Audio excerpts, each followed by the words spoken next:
Masters تک ہمیں ایک ہی درس دیا جاتا ہے کہ بہترین غلام کیسے بنا جائے. ہمیں بتایا جاتا ہے کہ بہترین نوکری کیسے ملے گی. نوکری لفظ نوکر سے نکلا ہے، بالکل ویسے ہی جیسے سلیوری اور سلیو. آپ کے گھر جو نوکر کام کرتے ہیں، آپ جو ان کی عزت کرتے ہیں، وہی عزت آپ کی ہوگی جب آپ نوکری کریں گے. تو آپ کو امپلائر بننا نہیں، امپلائی بننا سکھایا جاتا ہے. مجھے ایک بہت بڑی یونیورسٹی کی MBA کی کلاس میں بلوایا گیا. میں وہاں پہنچا تو وہاں 128 طلباء زیر تعلیم تھے.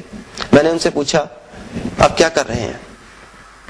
انہوں نے کہا MBA، masters in business administration. میں نے پوچھا کہ تعلیم مکمل کرنے کے بعد آپ کیا کریں گے؟ ان میں سے لگ بھگ آدھوں نے کہا کہ ہم کسی بینک میں جاب کریں گے. باقی میں سے بیشتر نے یہ کہا کہ ہم کسی ملٹی نیشنل کمپنی میں جاب کریں گے. اور 3-4 نے تو کمال کر دیا. انہوں نے کہا کہ ہم MBA صرف اس لیے کر رہے ہیں کہ ہمارے پیرنٹس چاہتے ہیں کہ ہم MBA کریں. حیرانی کی بات کہ ان 128 بندوں میں سے کوئی ایک آدمی بھی ایسا نہیں تھا جو اس لیے MBA کر رہا ہو کہ وہ اپنے بزنس کی دیکھ بھال کرے گا، اپنے بزنس کو لک آفٹر کرے گا. وہ 16 سال تعلیم اس لیے حاصل کر رہے ہیں کہ کسی اور کے بزنس کو لک آفٹر کریں گے. یہ ہے ہمارا ایجوکیشن سسٹم اور یہ ہے تعلیم جو ہمیں دی جا رہی ہے. اقبال نے بالکل صحیح رونا رویا تھا. کہتا ہے شکایت ہے یارب مجھے خدا بندان مکتب سے، سبق شاہی بچوں کو دے رہے ہیں خاک باسی کا. یاد رکھیے سلیوری کسی بھی فارم میں ہو انتہائی بری ہے. کہا جاتا ہے کہ اب عہد غلامی ختم ہو گیا، اب ہم ایک آزاد دنیا میں سانس لے رہے ہیں، لیکن ایسا نہیں ہے. میری رائے میں سلیوری یا غلامی آج پہلے سے بھی بدترین شکل میں موجود ہے. چند 100 سال پہلے جسمانی غلامی ہوتی تھی، غلاموں کی منڈیاں لگتی تھیں، غلاموں کو زبردستی پکڑ کر لایا جاتا تھا، انہیں پنجرے میں بند رکھا جاتا تھا، سلاخیں پہنائی جاتی تھیں، ان کا بازار لگتا تھا. وہاں ان کے مسلز چیک کیے جاتے تھے کہ کس کا قد کاٹ کتنا ہے، مسلز کتنے ہیں، قوت کتنی ہے، یہ کتنا کام کر سکیں گے، ان سے کتنی بیگار لی جا سکے گی، اور ان کی جسمانی قوت کی بنا پر ان کی قیمت لگتی تھی. مگر یہ غلام کبھی بھی دل سے غلامی کرنے کو تیار نہیں ہوتے تھے. جب بھی انہیں موقع ملتا تھا زنجیریں توڑا لیتے تھے، جب موقع ملتا تھا بھاگ جاتے تھے. مگر آج غلامی نے اپنی شکل تبدیل کر رہی ہے، جسمانی غلامی سے ذہنی غلامی. آج ہم 15 16 18 یا 20 سال تعلیم حاصل کرتے ہیں. پہلے اپنے جسمانی مسلز کو بلڈ کیا جاتا تھا، اب اپنے ذہنی مسلز کو بلڈ کیا جاتا ہے، اور اس کے بعد ان ذہنی مسلز کی کارکردگی کا ایک سرٹیفکیٹ لے کر ہم غلاموں کی منڈی میں خود پہنچتے ہیں اور انہیں کہتے ہیں براہ کرم مجھے اپنی غلامی میں قبول کر لیجئے. پچھلی صدی کے غلاموں کو ان کی مرضی کے خلاف زبردستی پکڑ کر لایا جاتا تھا، مگر آج کے غلام خود اپنے آپ کو اس منڈی میں پیش کرتے ہیں کہ ہماری قیمت لگائیے. اور اگر ان کی قیمت نہ لگے، کوئی انہیں اپنی غلامی میں قبول نہ کرے، تو یہ بڑی بڑی سفارشیں کرواتے ہیں کہ براہ کرم ان سے کہیے کہ مجھے اپنی غلامی میں لے لیں. افسوس، سخت افسوس. یاد رکھیے اللہ تعالیٰ نے انسان کو پیدا کیا ہے. اللہ تعالیٰ قرآن مجید میں اپنا تعارف کرواتا ہے احسن الخالقین کے نام سے، تمام خالقین میں سے بہتر خالق. اور انسان جو اللہ تعالیٰ کی تخلیق ہے وہ کسی بھی طور پر کمتر نہیں ہو سکتی. اللہ تعالیٰ نے انسان میں یہ خاصیت رکھی ہے کہ انسان جس چیز کے بارے میں سوچ سکتا ہے اسے حاصل کر سکتا ہے. اگر انسان ہواؤں کو تسخیر کرنے کا سوچتا ہے تو رائٹ برادران ہمیں ہوائی جہاز بنا کر دکھاتے ہیں. اگر انسان اپنی راتوں کی تاریکی کو بدلنا چاہتا ہے تو تھامس ایڈیسن ہمیں بلب کا تحفہ دیتا ہے. اگر انسان اپنی آواز دنیا کے ایک کونے سے دوسرے کونے تک پہنچانا چاہتا ہے تو مارکنی ہمارے اس خواب کو عملی تعبیر دیتا ہے. آپ نے دیکھا انسان جو سوچتا ہے، انسان جو سوچ سکتا ہے اسے حاصل کر سکتا ہے. جب اللہ تعالیٰ نے ہمارے اندر یہ صلاحیت رکھی ہے تو پھر ہم چھوٹا کیوں سوچیں؟ چھوٹا سوچیں گے تو چھوٹا پائیں گے. آپ سے ایک کہانی شیئر کرنا چاہتا ہوں. کہتے ہیں کہ ایک آدمی کو جن قابو کرنے کا بہت شوق تھا. اس نے 10 15 20 سال ریاضت کی، کوشش کی، بڑے چلے کاٹے، مگر کوئی جن قابو نہیں آیا. ایک دن کسی نے بتایا کہ دور دراز کے ایک علاقے میں ایک بابا جی ہیں، ان کے پاس کافی سارے جن ہیں، تو ان کی خدمت میں حاضر ہو، شاید وہ تمہیں کوئی جن دے دیں.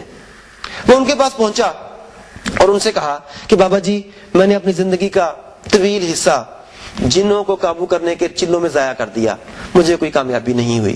مجھے پتہ لگا کہ آپ کے پاس کافی جن ہیں، تو براہ کرم مجھے ایک جن عنایت فرما دیجیے. بابا جی نے کمال مہربانی سے کام لیتے ہوئے ایک جن ان صاحب کو تحفتاً دے دیا. وہ صاحب بڑے خوش ہوئے، جن لے کے گھر پہنچے. گھر پہنچتے ہی جن سے کہا کہ میرے لیے خوبصورت قسم کی گاڑی کا بندوبست کیا جائے. جن نے کہا کہ میرے مالک یہ میرے بس سے باہر ہے. بڑا حیران ہوا. خیر اس نے کہا صبح بات کرتے ہیں. سو گیا. صبح ہوئی تو اس نے جن سے کہا کہ میرا جو گھر ہے یہ ذرا پرانا اور بوسیدہ ہو گیا ہے, میں چاہتا ہوں کہ اسے ایک عالیشان محل کی شکل دے دی جائے. جن نے کہا میرے مالک یہ میرے بس سے باہر ہے. جن کی یہ بات سن کر وہ آدمی پھر حیران ہوا. اسی طریقے سے اس نے جن کو ایک اور کام کہا اور جن نے اس کام سے بھی معذرت کر لی. آدمی بڑا حیران ہوا اور جھنجھلا کر پوچھا کہ میں نے تو جنوں کی صلاحیت, کارکردگی اور قوتوں کے بارے میں بڑی بڑی کہانیاں سنی تھی, وہ کیا ہوئی؟ کیا وہ جھوٹ تھا؟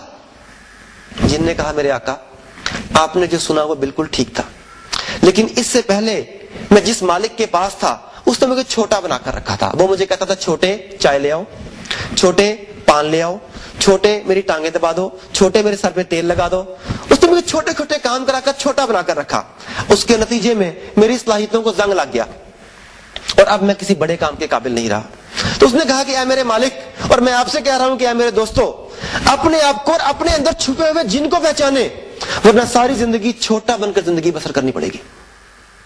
کامیابی یا ناکامی فیصلہ آپ کے ہاتھ میں ہے. کوئی آدمی آپ کی تقدیر نہیں بدل سکتا جب تک آپ خود اپنے حالات کو بدلنے کا فیصلہ نہ کریں. آپ کی تقدیر بدلنے کے دو طریقے ہو سکتے ہیں, ایک انٹرنل اور ایک ایکسٹرنل.